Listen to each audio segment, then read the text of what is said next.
Welcome again, our video friends. We do appreciate you who join with us and view and share the videos.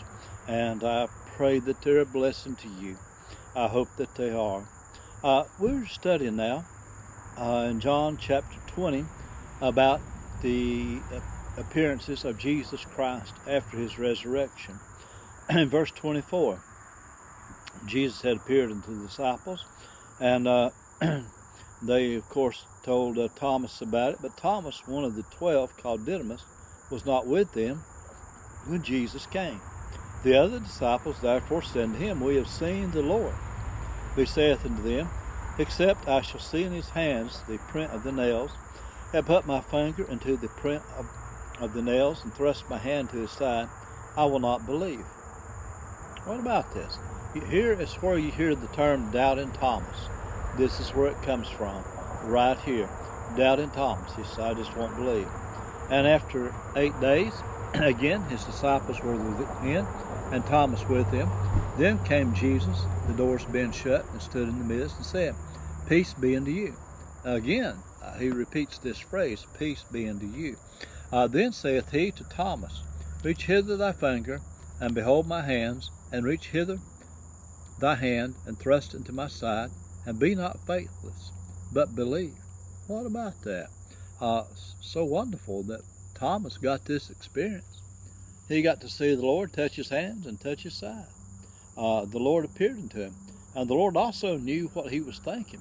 And he appeared unto him. He pretty much told Thomas his very own thoughts by telling him to do this, because Thomas is the one that came up with this, saying, Except I can do this with my hands, touch his hands and touch his side, I'm not going to believe it's him. So, okay, the Lord shows up, and he tells Thomas, okay, you go ahead and touch me. And so Thomas did that, and Thomas answered and said to him, My Lord and my God. What about that? And Jesus saith unto him, Thomas, because thou hast seen me, thou hast believed. Blessed are they which have not seen and yet have believed. And brother, you could write our names right there about we who have not seen and yet who have believed. Wonderful, wonderful to know that Jesus said, Blessed are they that have not seen and yet believed. That means happy are they. So we are. I have never seen the resurrected Lord. Never have. Been saved now 46 years. I have not seen the resurrected Christ. Not with my physical eye, I have not.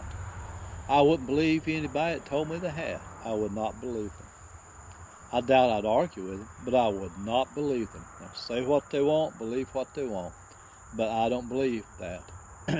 But we see Jesus Christ with the eye of faith, and we believe on him with our heart, not with the human natural eye, not with the mind, but with the heart.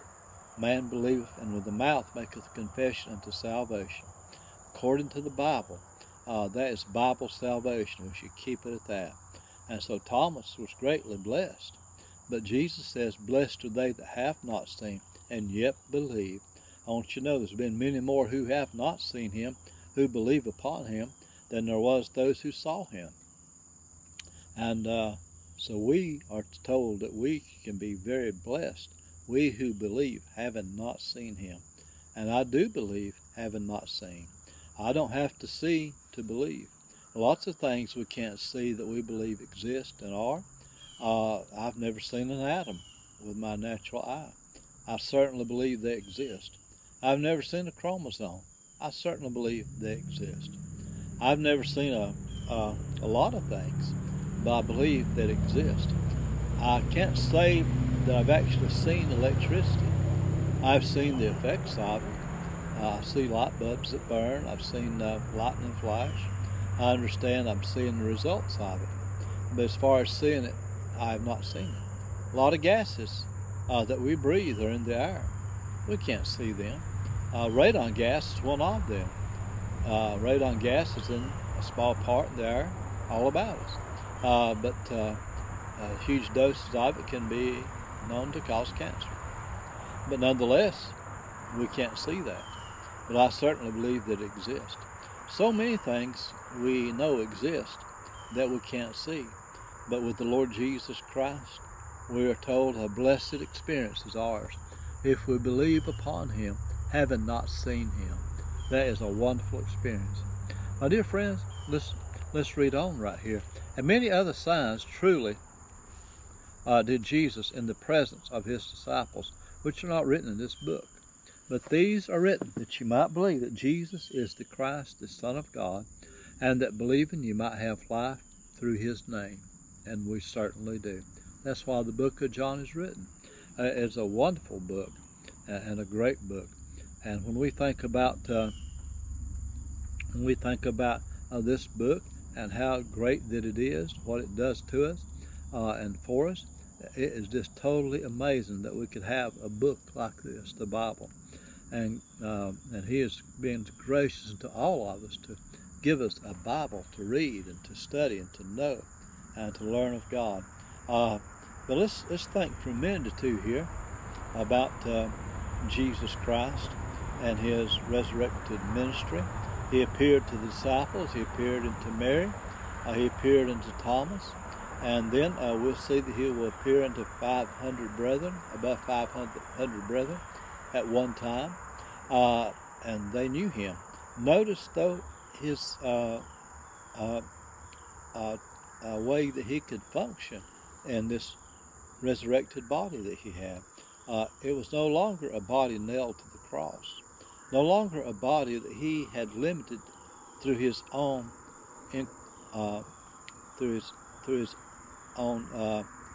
coming to this world to be placed in Mary's womb and to take upon himself a form of man, to come and to take upon the form of man. He also limited himself purposely to the limits of man. Yes, he was still God, and we could see him exercise that when he saw fit. But now, in his resurrected body, he obviously can pass through doors. He can obviously pass through walls. He can obviously pass through the earth. He obviously traveled, I think, to the center of the earth, where paradise was, Hades was below, and took it above. I think he went down, took the keys of death and of hell, and by his side. And then I think he ascended back to heaven. We know from his appearance to Mary that he was fixing to ascend to the Father above. And so we see a new body, not a body that's just limited to this world, a celestial body, not just a terrestrial body, but a celestial body that Christ has in his resurrected form. A body which is able to travel through heavens, through space, through not limited to anything. This body, he could appear right in the midst wherever he wanted to. With this body, it's beyond death. He can never die again. With this body, he still knows the thoughts of all men. With this body, he ascends to the throne above. With this body, he ministered here below. So you see, this body that he has now is a celestial body. We will have a body like unto his when we rise again to be with him. We'll not be God. We'll not become gods, as some people want to say, that we will not. But nonetheless, we will have a new body, and we shall forever be with the Lord. And I don't know the exact limitations of the new celestial body, but I think we too will be able to travel through space. There'll be no time to worry about, but I think that we'll be able to occupy space.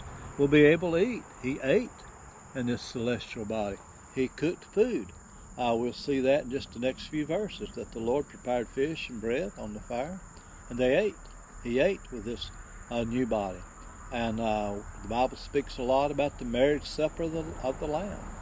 And there'll be no doubt be a time when people eat and enjoy those things. And so the new body that awaits us will never know sin. It will never know sickness. It will never know disease. It will never be as what we find now. So this resurrected body that Christ has it awaits us all, and we shall have a celestial body as well, not limited to this earth, not limited to the pull of gravity. It will be a wonderful experience, no doubt, when we receive that new body. And the Lord knoweth all the limitations. We're not told. But nonetheless, I look forward to that. Another great promise in the Bible, that we shall be with the Lord and that we shall have a new body. Well, my friends, let's look on. There's much we could think about in this resurrected body that he had. He met with people. He ate with people. He talked with people. They talked with him. They could touch him and did touch him. And so we see all these things in his resurrected body. He was yet all-knowing as he was before, because he was God. So it's a great study, the period of time that Christ was on the earth in the resurrected body. And then we shall read about his ascension and further on, but not today. So it's very interesting that we find these things here. Now, let's go on into verse 1 of chapter 21. After these things, Jesus showed himself again to the disciples at the Sea of Tiberias, and on this wise showed he himself. Then were together Simon Peter and Thomas called Didymus, that's Doubting Thomas, and Nathanael of Cana in Galilee, and the sons of Zebedee, and 2 other of his disciples. Well, right here we're going to see Peter. Notice what Peter speaks up and says. Now at this time, they were not out busy serving the Lord, but they were gathered together. In verse 3 it says, Simon Peter saith unto them, I go a-fishing. They say unto them, we also go with thee. They went forth and entered into a ship immediately, and that night they caught nothing. But when the morning was now come, Jesus stood on the shore, but the disciples knew not that it was Jesus. Now notice this. Then Jesus said to them, Children, have ye any meat? They answered him, No. We also are called children by the Lord. And he says, Have ye any meat? Of course they answered, No, they didn't. And verse 6, And he said to them, Cast the net on the right side of the ship, and ye shall find. They cast therefore, and now they were not able to draw it to the multitude, for the multitude of fishes. Therefore that disciple whom Jesus loved saith unto Peter, It is the Lord. Now when Simon Peter heard that it was the Lord, he girt his fisher's coat unto him, for he was naked, and did cast himself into the sea. And the other disciples came in a little ship, for they were not far from land, but as it were 200 cubits, dragging the net with fishes. As soon then as they were come to land, they saw a fire of coals there, and fish laid thereon, and bread. Jesus said to them, Bring of the fish which you have now caught. Simon Peter went up and drew the net to land full of great fishes, 153. For all there were so many, yet was not the net broken. What about that? This was a wonderful experience to them, and a great lesson for us to learn about being in the Lord's will, and to obey the Lord too. And I've heard this preached many times, how important it is to cast the net on the right side of the ship. You cast the net on the wrong side of the ship, you may not catch any fish. But when you listen to the Lord and you walk with the Lord, and you cast the net on the right side of the ship, you shall catch fishes. And when you obey the Lord and you walk with the Lord, my dear friends, you can prosper in his service and his work. And when you listen to him, he knows where the fish are. He knows where prosperity is. He knows where peace and happiness is. And so when you cast the net on the right side of the ship, he's able to bless that and allow us to have all that we need.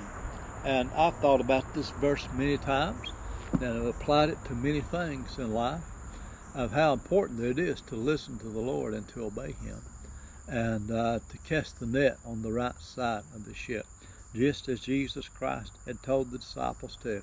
And when they did, they caught loads of fishes, so much so it was very hard for them to drag it to land.